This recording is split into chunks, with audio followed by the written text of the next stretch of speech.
Okay, so Please we are live. forgive me. I just want to press live here on the Instagram page. Welcome to Shifting from Grudge to Grit, Grace, and Gratitude. And I'm very, very excited to announce our esteemed guest all the way from Oklahoma City.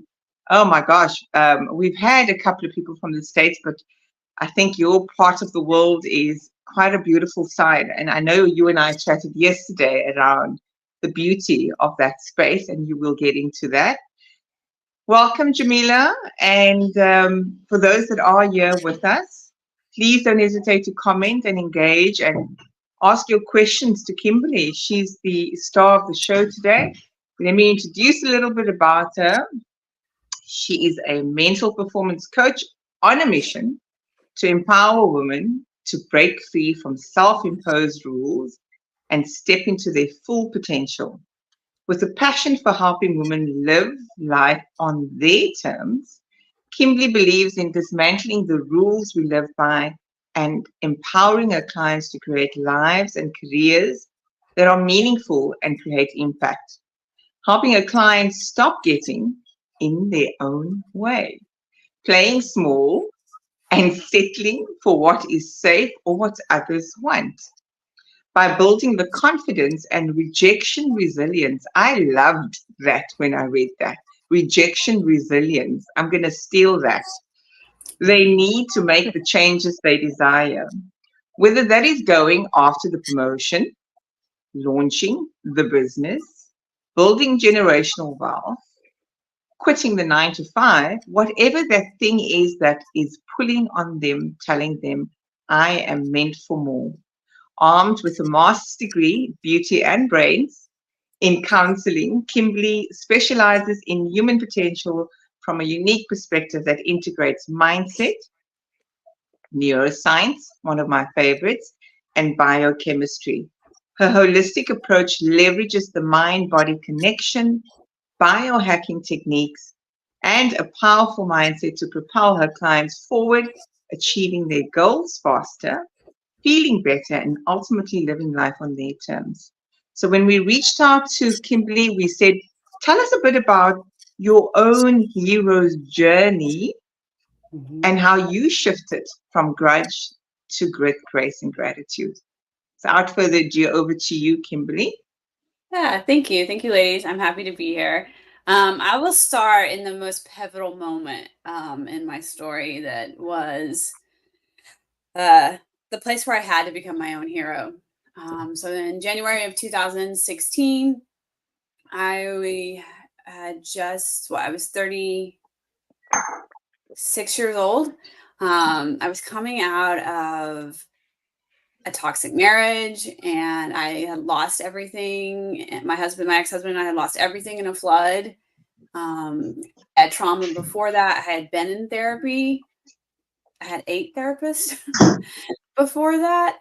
And I was tail spinning in PTSD. And I found myself walking out of the psych hospital for suicide, realizing no one's coming to save me. No human, no God, no one. If I wanted a different life, it was fully on me. And that's when I think I became the hero of my story, because I realized, like, this is on me. There's no one else coming to rescue me. So, yeah. Jamila, do you want to start with anything you want to ask specifically? Yeah, sure. I'd like to just, first of all, welcome you, Kimberly, to our podcast. And thank you so much for joining us, and really looking forward to all of your wisdom. And this every bit of your bio resonates so much with me, and I'm sure with Anissa and so many women out there, because this is what we do for years and years of our lives. We play small, where we shine a little less brighter, so that everyone else around us can take the stage. And as a result, we don't live authentically, or in our true authenticity. So it's absolutely amazing work that you're doing here, because it's so needed, and so many of us suffer with this. So I'm really, really keen and excited to hear more about this. But I think we've also all been through that trauma of feeling like there's no one that's coming. There's no one coming to save us. I think we all have that God-given strength within us, but we tend to overlook it, or we forget about it. But digging in and making sure that we reconnect with how powerful we are, just generally as people, is also something that is given to us by God. And I don't want to get too much into that, but by us reconnecting, that's when we actually start to reveal our true selves. And I'd love to hear more about that from you. Yeah. I think for me, I was raised in a culture where fixed mindset was kind of a thing. In the South, in the United States, poverty is pretty rampant. And so that kind of that victim mindset, that powerless mindset, that I was also spiritually bypassing for a long time, that God was going to come and save me. God was going to fix it all. Right. And just feeling so powerless for most of my life that I wasn't in control of my life. God was in control of my life. I had to wait for him to save me. And I think I just didn't see that on my own power. So when I reached that point, right, and there was you're at the bottom of the bottom at that point, it was it's got to be me. That I have to be the one that takes responsibility for my life. I'm the one that has to pull from the power inside of me to take responsibility and to create the changes that I need to. And I think we all, especially as women, we've all been there in that point where we have given our power away to someone else or to something else and find ourselves feeling stuck, feeling there's got to be more. I'm meant for more. Right. Kimberly, when we embarked on talking about the hero's journey, it was very much around, we end up also staying in that comfort zone. It's rather the devil you know than the devil you don't. So even if there is a toxic trauma bond, as we discussed, it is, you'd rather stay because it feels right, because that is what we observed growing up. Do you maybe want to just delve into a little bit of that and say how that unfolded if the hero's journey is about moving out of that comfort zone and stepping into the unknown? We know it's that dark night of the soul experiences that propels us to go there into the unknown. But let's talk about, before we get to the unknown, what keeps us staying or stuck in those environments?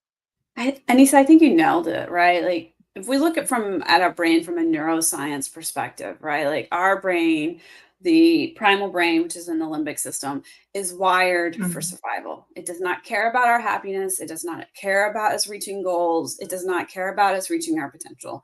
All it cares about is our survival, period. And so it's motivated by the motivational triad, which is to seek pleasure, avoid any emotional or physical pain and suffering, and utilize as little energy as possible, right?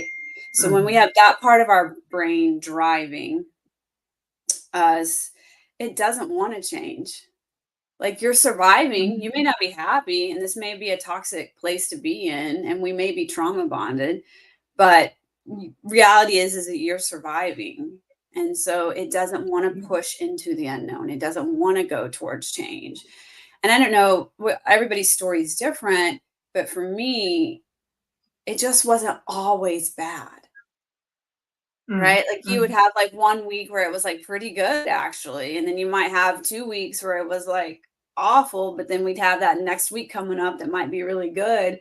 So it's this push pull of well, it's not really that bad, right? Yeah.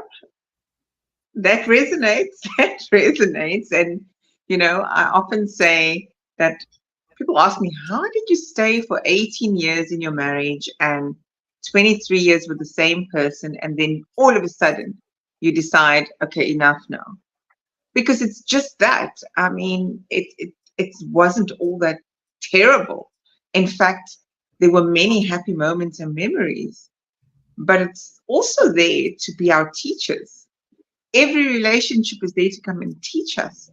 So maybe delve into what your ex relationship taught you mostly about yourself. And I don't know if Jamila wants to add to that or take a different angle with the question.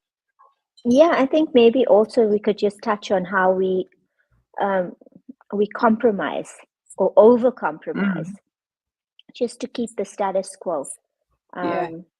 You know, so we will focus or highlight one good experience over 10 bad experiences, just to get us going. And as Anissa said, rather the devil you know than the one you don't.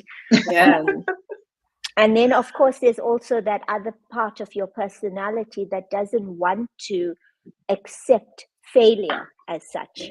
You're always wanting to fix and wanting to solve the issue, finding a solution to the problem. So yeah, please go ahead and if you can just touch on those. What did that relationship taught me a lot of things, and I'm super grateful for it. It taught me how to be alone. It taught me how to go do things by myself. It taught me how to how people pleasing creates just an abundant amount of suffering. And that playing by other people's roles are not going to create the happiness and success that you want. And that's, you know, what I did for a long time. Society said, go get your degrees, go get married, go get that full-time job, right? And I did that, and I still found myself in my, you know, mid-30s, like, this is it. I played by all your roles, and I don't feel happy. I don't feel satisfied. I actually feel really, really miserable. And so to kind of touch on what you were saying, like how we compromise ourselves, I just lived on hope. Like, it's just going to get better, right? Like, I just got to work harder. I got to like make these changes and it's going to get better. And that fear of the unknown was so paralyzing. Like, if I quit this job that I hate, my brain would be like, well, we're not going to find a place that's going to give us as much vacation, or we're not going to find a place that's going to match our 401k as well. Or if you divorce this person at 30 something, you're never going to find someone else. So then that would cause me to make compromises, right? Like, well, I don't want to be by myself, so I'd rather be here than be alone for the rest of my life. Or I'd rather be in this job that I hate than be in a job that could be worse off than this job, right? So I think it's that negotiating with yourself. It's the brain wanting to avoid the unknown. It cannot predict what's happening, so it doesn't want to do it. So it's going to pull up all the parts that it knows is our shutdown, like levers, right? Like, it will pull the levers to shut us down, and it knows exactly what those are, right? Self-doubt. I mean, they're different for each of us, right? For me, it was self-doubt, or like, well, it could be worse, actually. If I leave this situation, it could be worse. So it knew it would just shut me down, and that helped me to stay where I was at. Yeah, and I think there's always this questioning about gratitude, okay? Because when you're in that kind of a situation, you're always saying to yourself, I know it's bad, but people have it much worse. But it's not about that. It's not that you're ungrateful at all, or that you aren't acknowledging that other people go through worse situations than you are. But it's about living your best life and making every decision possible to make sure that you ensure it. And I just find, you know, that narrative that we are fed throughout our lives, and I think women more than men, we're fed this narrative by society that your success comes from everything that's external. None of it has anything to do internally with who you are. Like you said, you know, you've done everything. I've played by the rules, but now what? You study, and you. Oh, we've seem to lost Anissa. I think she's coming back on though. Can you hear me, Kimberly? Oh, there you go. She's so back sorry again. about that. bandwidth Yeah. issues? So yeah, it's like, you go to school, you do the right thing, you study, and you go into a profession that your parents or your society seems to deem as something that's plausible and honorable and all the rest of it, and then you get married at the time that you're meant to be married, and everything has to do with something, a perception of what people have of you or what you should be for society, but none of it is ever internalized. And I feel that to lead a successful, happy, fulfilled, authentic life, it's everything that you attach to that has to be internalized. Yeah, for sure. And I think that's part of the hero's journey, right? Is like, as women, I can't speak about South Africa, but from the United States perspective, as women, we are highly conditioned and taught not to trust our instincts and not to trust that intuition, right? Like, you can't trust that. You can't trust yourself from little girls. So we spend our childhood, teenage years, 20s just dismantling our relationship with ourselves and teaching ourselves that I cannot trust me. And so to be able, I think that's part of the hero's journey, is then to start like unraveling that and like rebuilding our relationship with ourselves. So then we can trust ourselves, and we can trust that intuition. We can trust that gut feeling, right? And we can start tapping in and listening to like, what do I want? And what I want actually matters. Yep. So there's those nudges. The universe sends us those nudges, but we're not yet ready to awaken to it. So we almost remain in this slumber of, okay, it's the wait. And until something pushes us, we have to then take heed of that call. What I want to ask, though, is before we step into the other part of the hero's journey, where you do go into the unknown and cross the threshold, oftentimes we isolate ourselves as we're going or growing through these difficult periods. And there's this feeling of uncertainty or doubt or being an imposter or whatever, as you say, Kimberly, the context is for us when we're sitting in the dis-ease of our lives or the dissonance that we're going through. But have you ever felt that that was for you the case? Because if our conditioning is saying we mustn't listen to ourselves, what do we then do? Are we listening to others, or are we even observing that there are others that are willing to support or hold space for us, or are we just blinded? What was it for you in that time in the known? That's a good question.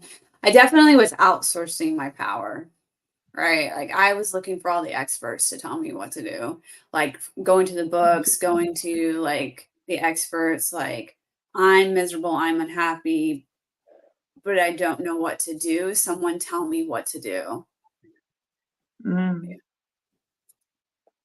So you intellectualize.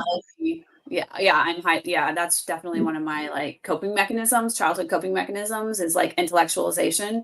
Like just give me the facts, give me the data, right? Because that felt safer to my younger self within my, ecosystem.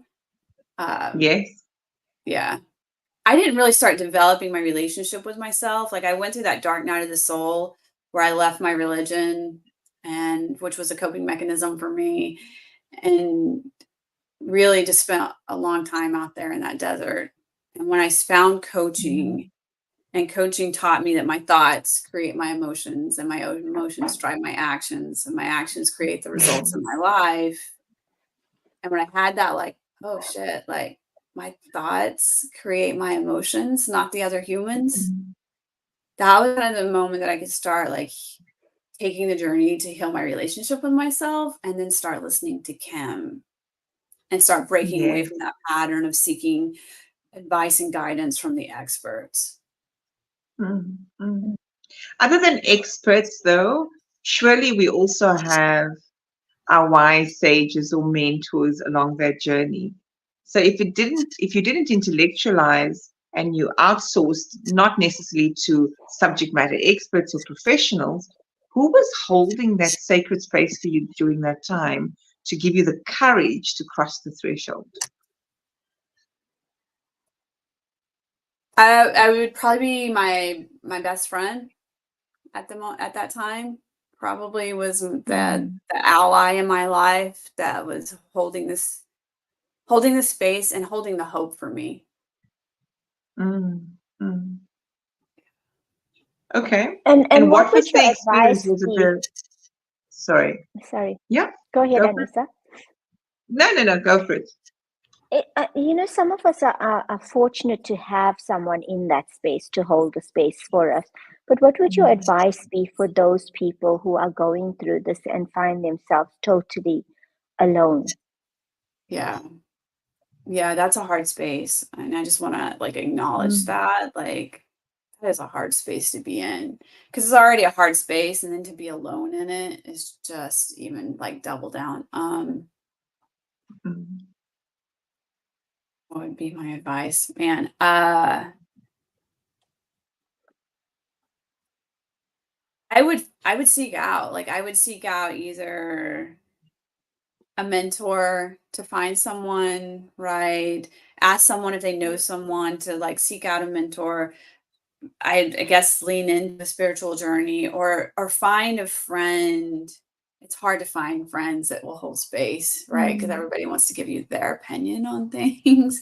Or find a coach that's really good at like holding space. Because I really think that's where you need, is that space, someone to hold space for you. And when I say that, what I mean is like someone to like listen, like really listen, and then say, this is what I'm hearing you say.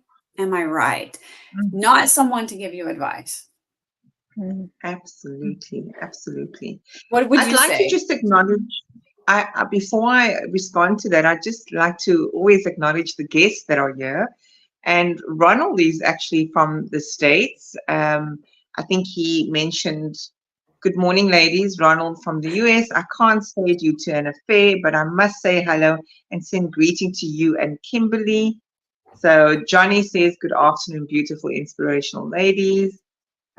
We have Ashi from Canada, who said, hi, listening and learning. One thing I know is all is within you. You are the power of you. I love that. And Ronald says that question isn't asked enough. Who was there to provide security or hold space? Good question. And then I just want to acknowledge Suzanne on the Instagram side. I haven't yet been able to look at the YouTube, but thank you for being here and thank you for your interaction. And then to respond to you, Kimberly, I certainly do feel that you've touched on something very important. And I love that Jamila went in that direction about who's there if you don't have anyone. Because many of us feel very isolated and don't necessarily have a support structure. And even if we do, they hijack that space. They do not hold it. And it's the most, for me, certainly I did not enjoy having somebody think that they can just almost diagnose me on the moment in that space and say, well, I actually think you need to go to a therapist. Or why don't you do this and the other? Because that's from their point of view, right? Right. Based on their lens, based on their conditioning and experience. Yeah, so like one of I your guests certainly just have found pointed it out, difficult. like all the answers are inside of us, right? And I remember in the beginning of my coaching journey, a coach told me that. She's like, well, all the answers are inside of you. And I was like, the hell they are. Because if they were, I would know them already. And I don't. And like the longer I've been on the journey, it's like, yeah, they're right. Like all my answers are inside of me. I just gotta like move all the BS that my brain likes to offer me up out of the way to see. Yeah. And I think it goes back to that state of insecurity and not having the confidence in yourself, which, is not just on us, because we've grown up, like you say, society brings you up to not have the confidence to make any decisions for yourself, or to feel that you have the grit behind you, or the knowledge, or the ability to be able to make it. And so that also is a driving, I think, force in in making you feel like I don't have any answers. But I think that when you keep on asking the questions and doing the work or reading or just finding out more about the space that you are in or where you need to be, those answers start to reveal themselves within you. And that's how the confidence also builds. And just to on that point with the like for me, I wish that I had someone holding the space for me just to let me know and to reinforce that you're not crazy, girl. You're not selfish. Everything that you're thinking or wanting to do, it does have a positive, and it doesn't come from a bad intention or any negative space. So sometimes you need that for just someone to say, we acknowledge you for feeling this way, and no, you shouldn't beat yourself up about it or feel guilty about it, because this is not the situation that's serving you. And if you feel that you need to be in a different space that serves you better, there's a reason behind that. Yeah, for sure. And I get it, I'm a coach, but as just a human, that's why I love coaching so much, is that I can go hire someone that is like completely objective. They have no dogs in the fight, right? They're like completely objective, and like a great coach that will like listen and hold a space, that will just listen to me, hold a space, reflect back, right? And then also kind of like when they say like, no, like this isn't being selfish, right? Like this is just whatever. Like it just seems so factual, and not them just saying it because they're my friend or my family member, right? And like it just is so powerful for me. Yeah. Kimberly, what I find in my own personal journey of that dark night of the soul, and in fact, just yesterday I had a conversation with a friend, and her and I, we love talking, we love people, and we love connecting, and we bubbly, and we can get along with everyone. She is experiencing a dark night of the soul, well, several of them at this point. And she said that she just feels so disconnected, like she's in another zone. And one of the things I said to her, but maybe what you're being called for in this part of your journey is just to be silent and to forget about the noise and the clutter, because when it's dark at night, it's generally quite quiet, right? Right. When it's that dark time and everybody's gone to bed and we have to stay with our thoughts, we're either going to be participating in that disempowering, sabotaging thoughts, or we're actually going to take time to really truly observe and get to know who are we in this particular moment. So the point I'm leading to is that more often than times, it's not about intellectualizing, or more often than times, it's not even enlisting a coach, as much as I'm a coach as well. Sometimes in that journey, it is asking of us to stay silent. What are your thoughts on that, ladies?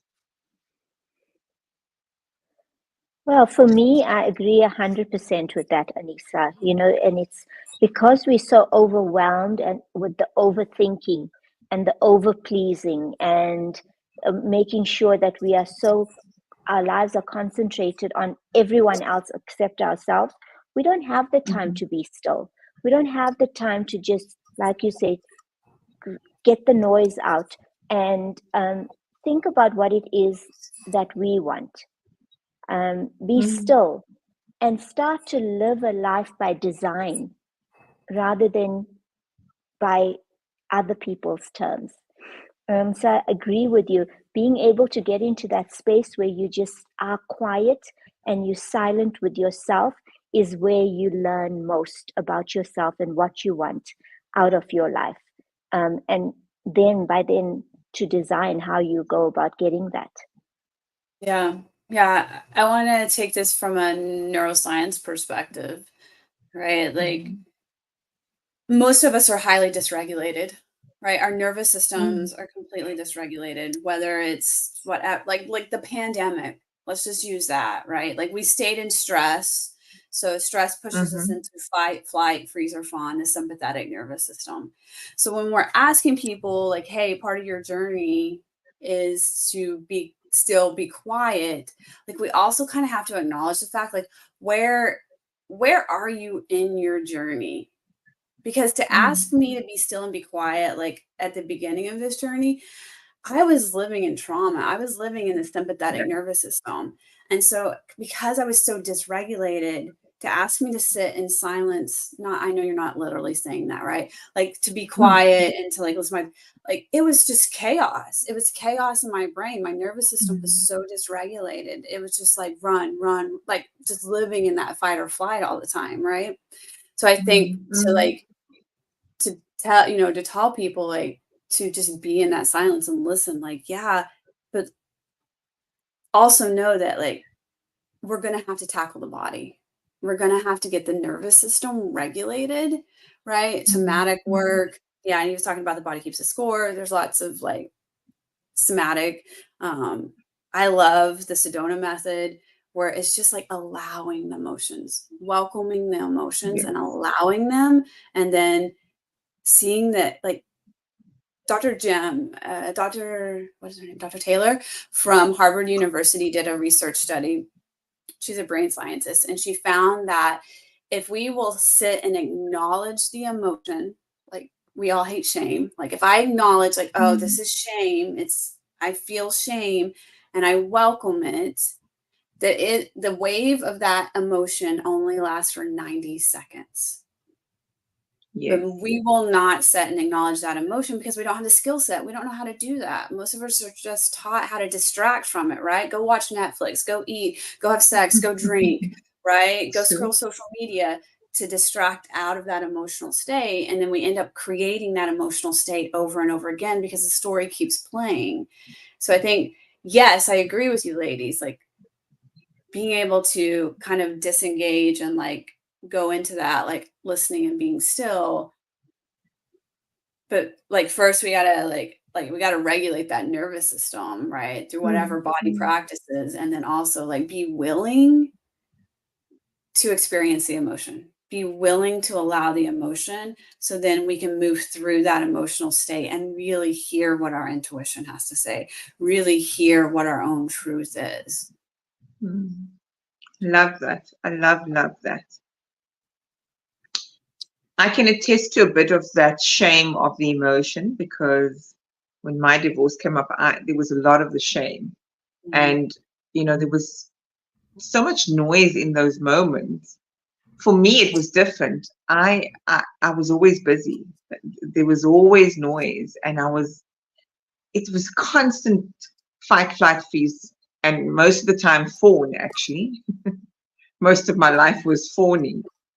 And what I discovered is that when I just allowed myself to be in the silence, to acknowledge myself for how strong and wait, what was that word you used in terms of the resilience? Rejection, resilience, how I was able to actually receive that so well.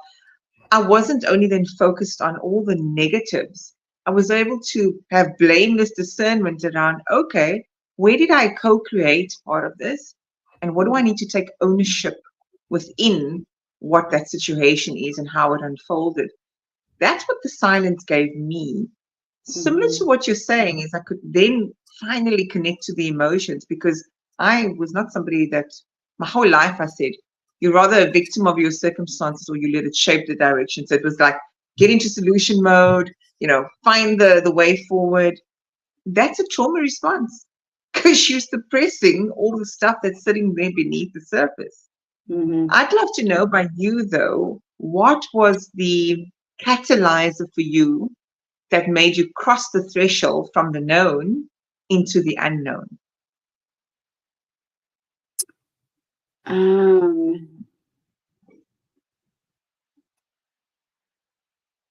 I mean, I think suffering is a great emotion that will push us from the known into the unknown, right? And it hits like this cusp of like the suffering is more powerful than the fear of the unknown. So it's like, well, I'd rather be in that unknown than be like, I can't take this suffering anymore. So I think it was this one pivotal moment. I was working with veterans, and I had a friend he was one of my students, but he was one of my friends. He was my age. And, you know, he had been multiple tours in Iraq, right? Like this guy like had lived some life. And he looked me in the eyes one day and he told me, Kim, the next 9 years of your life are going to look just like the last 9 years. Because I was living off that like trauma hope, like, oh, it's going to get better. Like it's going to get better. And when he looked at me and told me that, like it was like a gut punch. Like I felt nauseous. I was like, I can't do another 9 years of this. Like I can't. And I think that was where it was like, oh, okay. Like I have to go off into the unknown now because I can't do another 9 years of this. Sure. You on mute, Jamila. Time is a great motivator, isn't it? When you realize how much time has lapsed. And for me, it was the same thing. When I got to a decade of being married, and then I thought to myself, my God, it went so quickly. The next decade will go doubly quick. And where would I be then? So that motivates you to push yourself into the unknown. But also just on that point of getting to know your emotions or the things that your fear, I think, getting to know your fear and not being fearful of your fear is also a great catalyst in the way that you live your life, because we're so afraid of getting into that space where we feel like we're going to be now in this fear-based experience, that we will try not to experience it as much as possible. We'll make every decision not to take us in that direction. But why don't we ask ourselves, okay, so if this is where I'm meant to go, and if this is what I need to face, I think that maybe I could come out the other side. And when I look back at my life, that's exactly what's happened. The things that I feared the most but went through in any event have made me stronger each time. And it's made me the type of person now who's not afraid to take things on. Even if I feel I'm not capable of it, even if I feel like, oh my God, this is going to be the worst thing ever. I've got so much to lose or whatever it is. I allow that flow, and it makes it easier for you to move to the next step of where you are meant to be. Yeah, for sure. I totally agree with you. I think, a lot of my clients, and I'm sure you guys have heard this too, when I'm like talking to them about processing emotions, like they're like, I'm just afraid I'm going to get stuck in it. I'm afraid that I'm going to be in that fear forever, or that like that emotion is just going to like take ownership over their lives, and they're just going to experience that same emotion over and over and over again. So I think that's why a lot of people, like you were saying, just like instead of leaning into that fear and not being afraid of that fear and like, okay, like I'm going to lean into that fear and I'm going to learn a lot of things, and it's going to those things are going to lead me to my next part of my journey. People are just like, well, what if I just stay in that fear forever? And it's like, well, I think because we don't understand, like, it's a chemical reaction. That's all an emotion is. It's a chemical reaction that creates an energy state in your body. That's it, right? And we either get to choose to like lean into it and move through it, or we get to choose to store it in our body and then have to deal with it later. Let's move maybe on to what strategies or mindset shifts helped you maintain the resilience in the face of your challenges. Let's see, I had two thoughts. One of them was, I'm going to ask for what I want, and all they can do is tell me no. And that just gives me an opportunity to ask someone else or ask the question differently. And let's see, hope. Like I needed to know things were going to change. Because that's what led me to like bottoming out, is like my brain kept offering like nothing's ever going to change. Like life is just always going to be hard and it's never going to change. And so when I shifted and I took responsibility for my life, like no one, like I have to change my life. And then when I got into the life coach school and she taught me the model that my thoughts create my emotions, emotions drive actions, actions create the world. That was the biggest pivotal change because it gave me my power back. Ah, yes. Yeah. Yeah. And once you get that power back, how important is it to set boundaries when creating a life that aligns now with your true self? Critical, right? Like, but I love the way I was taught in the therapy world that boundaries were like, if you can't say that to me anymore. You can't talk to me like that anymore. And if you talk to me like that again, like these are the punishments, right? Or like it was very punitive the way I was taught boundaries. And then when I was retaught, it was like boundaries are for me. And boundaries are action items for me to do. Right? If I have a boundary for Anissa, it's what I'm going to do when Anissa does this thing. It has nothing to do with I don't dictate her behavior or anything. It's what Kim's going to do. And that was so powerful because it is like, if you don't create boundaries, like, how are you going to have a life on your terms?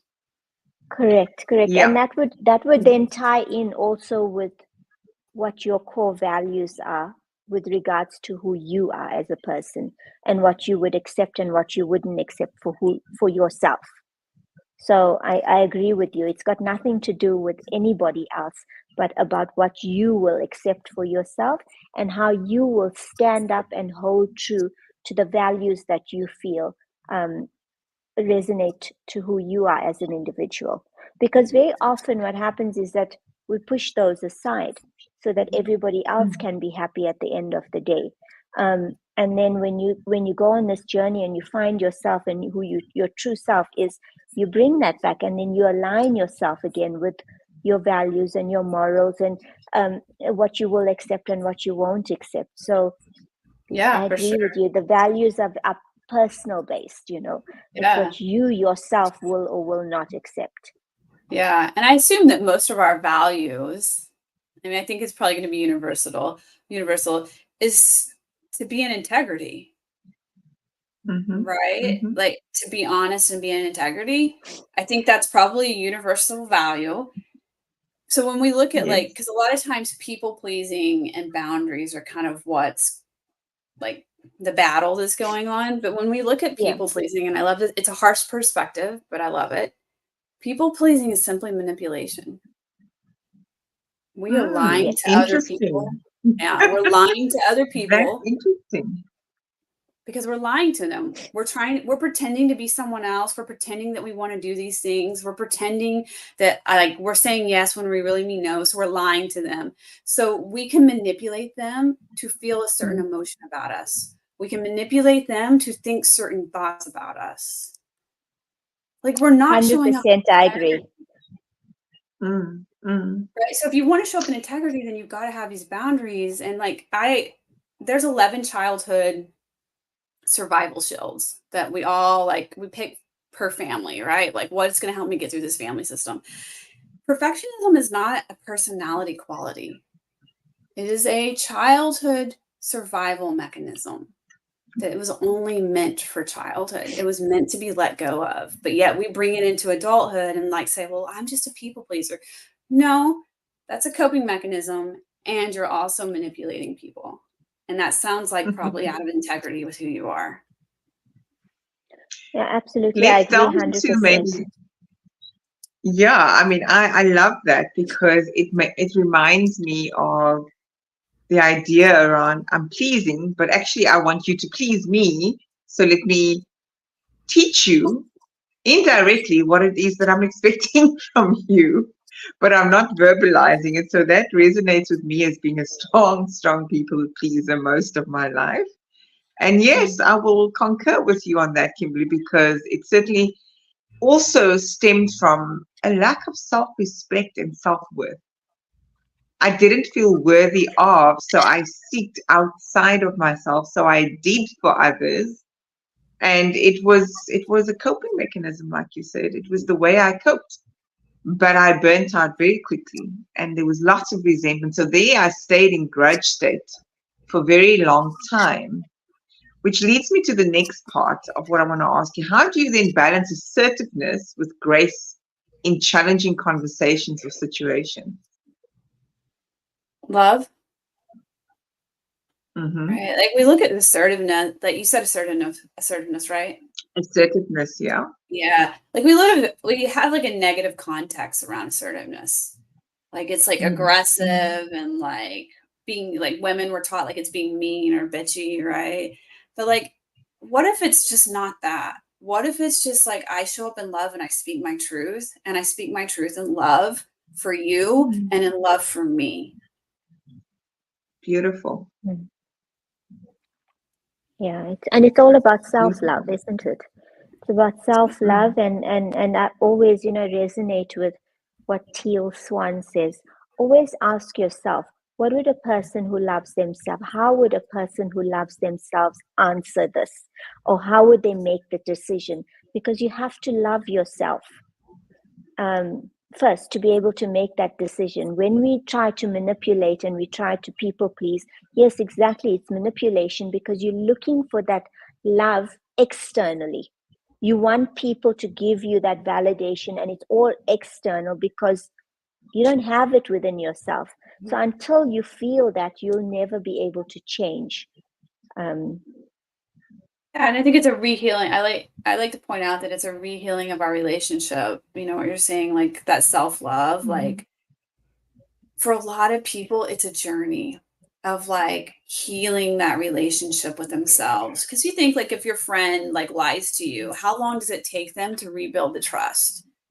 It takes a while, right? It's not just like they say I'm sorry and you're like, oh cool, we're done. Like great, we're back on the same page. It's like it takes a while to rebuild that. It's the same thing. It takes time to heal our relationship with ourselves, to like show our brain like you can trust me, right? And you can trust me to protect you and be with you. And I just wanted to point that out because I think some people have a really hard time like getting from like basically hating themselves to like that love. Like, well, like they think it's just like a light switch. Like we're just going to turn it on and I'm going to love myself. Like, I think for a lot of people, it's just like healing that relationship, and it takes work. It takes intentional work.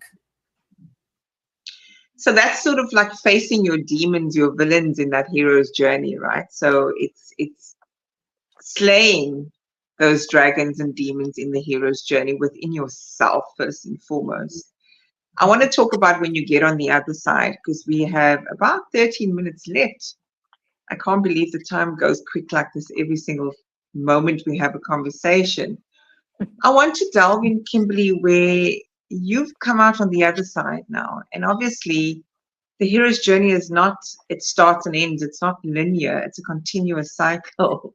It's never ending. The self-love that we talk about, it's a continuous journey, because there are moments that we don't like ourselves still, even if we've gone through a hero's journey in the full cycle. Then there are triggers. Then there are, and I like to call the triggers the treasures, not seeing it in a negative light. What happened post your journey, this dark night of the soul, when you came out on the other side? Who is this Kimberly sitting in front of us now? Yeah. There's still remnants of me, right? Like I'm pretty fierce, I'm pretty driven. Like that's always like been a thread that's been pulled through. What a lot of my friends say now is like, you're just so calm. Like the energy is just like so calm. And I feel that. Like I don't feel like my emotions are all like up and down. Like I feel like it's pretty even kill. And this Kim is not afraid. I'm not afraid of the world. I'm not afraid of women. I'm not afraid of men anymore. Like I'm not afraid to exist in the world. And I just believe in myself so much more, right? Like I have really big goals, and I believe I no longer believe that that's for other people. right? Like I totally believe like I am equally as valuable and equally as capable as anyone on this planet to create whatever success that I desire. And that was not a previous version of Kim. Right. And I also just don't take things personal anymore. Like I'm so much more, I just allow the other humans to be the humans. Like, right? Like we call them manuals in my world. Like we have manuals for how the humans should behave, like how our husband should behave or how our friends should behave. I just have dropped all the manuals. Like the humans are going to be humans. The humans are going to do crazy shit. Right. And like, it's just totally fine. It's not a problem. Like, it's just not a problem. It's just like, this is the human experience. It's 50-50. It's 50 good, 50 bad. And like, there's no like amount of money that's going to get me out of that. It's just like, that is the human experience. And it's totally fine. Like, my soul came here for this experience. We're going to experience it. And then we're going to go do another experience. Like, just things aren't a problem anymore, like how they used to be. Do you find, Kimberly, that by letting go of that judgment of yourself, because we tend to judge ourselves so fiercely and harshly, do you find that when you finally let go of that judgment of yourself and you're kinder to yourself, it's easier for you then to allow every other human just to be as they are and to accept it so that you maintain that calmness? Absolutely. 100%. You said so well. Like, yeah, exactly. Yeah. Anissa, I don't know if you've experienced, and I'm sure you have, but I mean, I used to always be so hard on myself. I could never do anything right. I had no confidence in myself.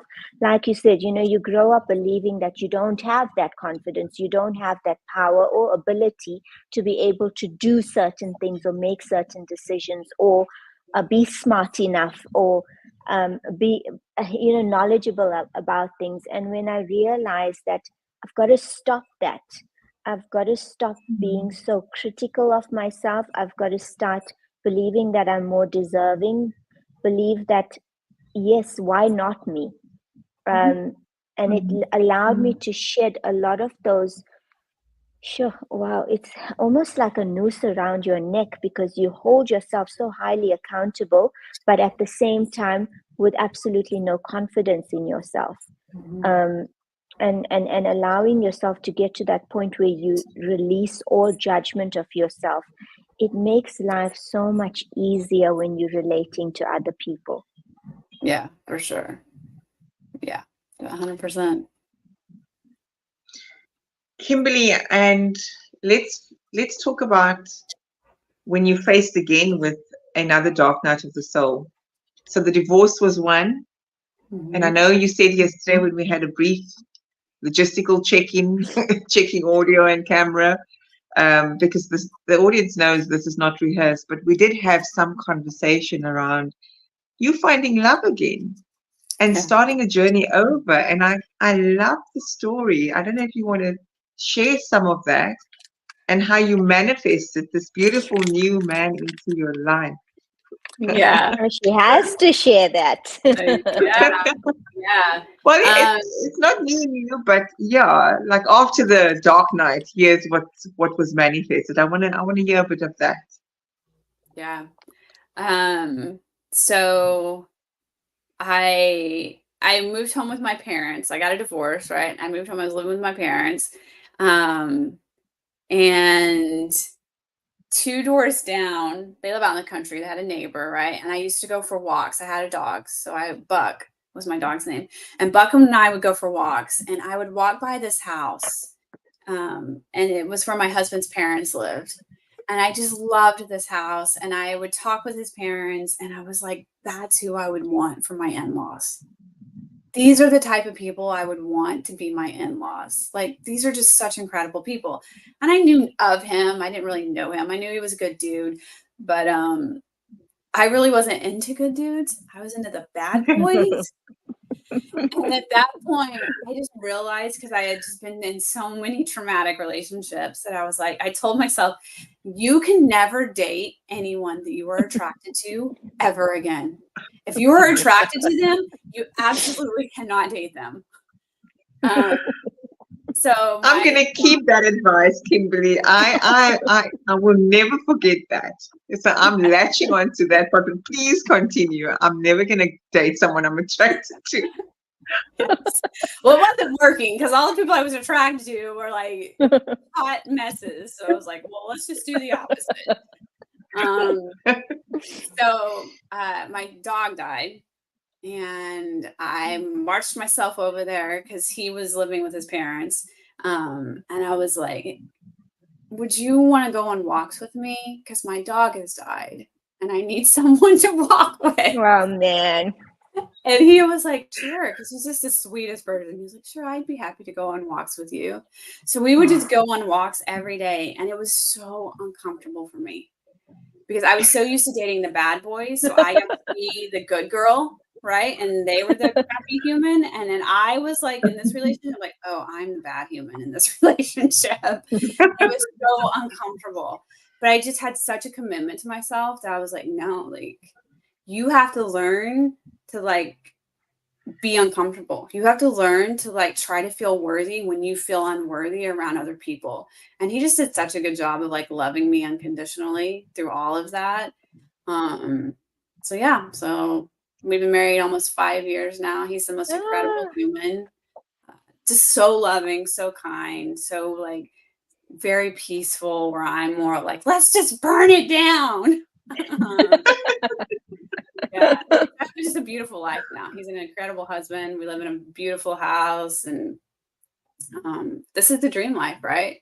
5 years ago, Kim, 6 years ago, Kim couldn't even fathom having a life like this and having a partner that's like it's an actual partner. Like he sees me as equal. He does his half of the things around the house, right? Like it's just a partnership that is so loving and supportive. And he's so supportive of my dreams. He's like, yeah, go do what you need to do. Take as long as you need to do. But I believe in you and I know that you can create whatever you want. And I'm here to support you through it.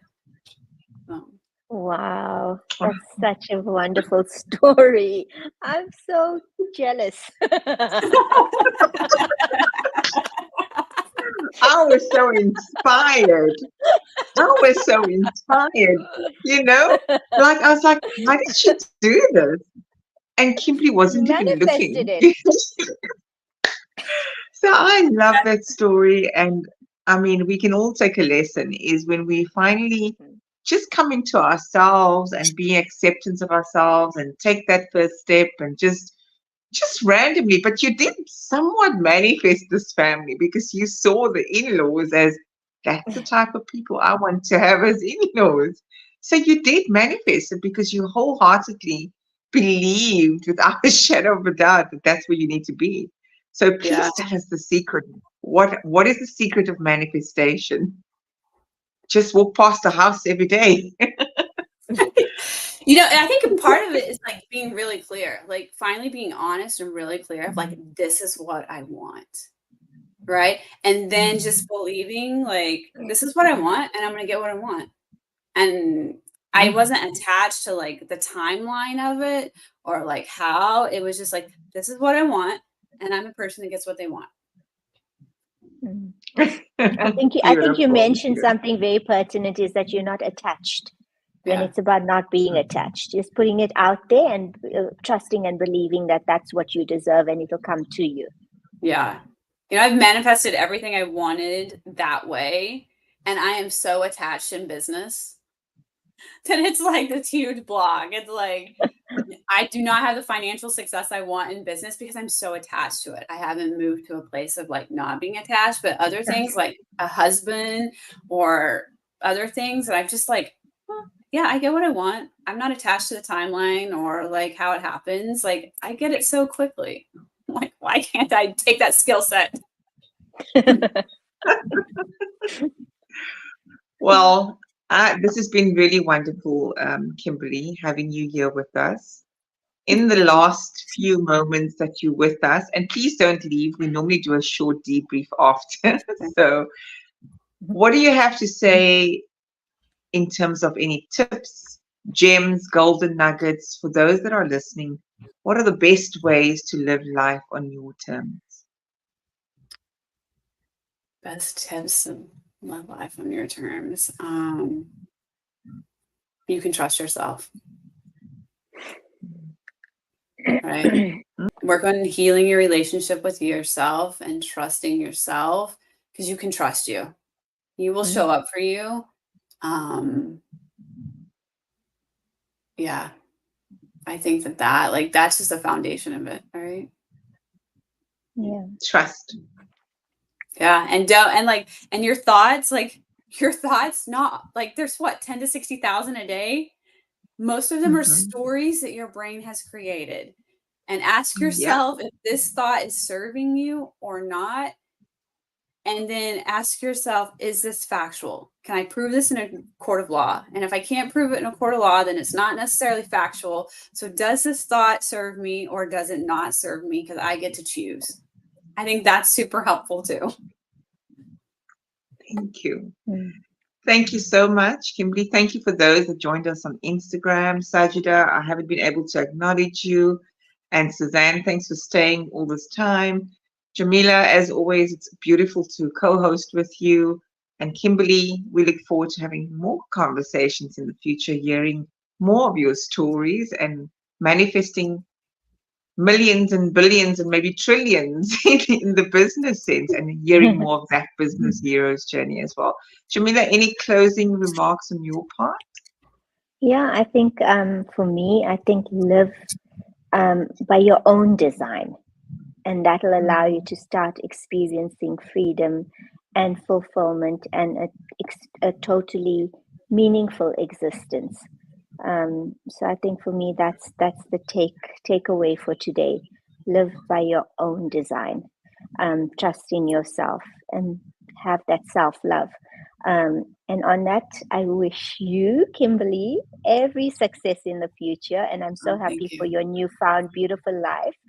And it was absolutely wonderful having you here and just having you share also one point about the fact that here as South Africans, or let me speak as a Muslim South African woman, we feel like, there's always someone else who has the power over us to make the decisions and to give, your father or your husband or whoever it is.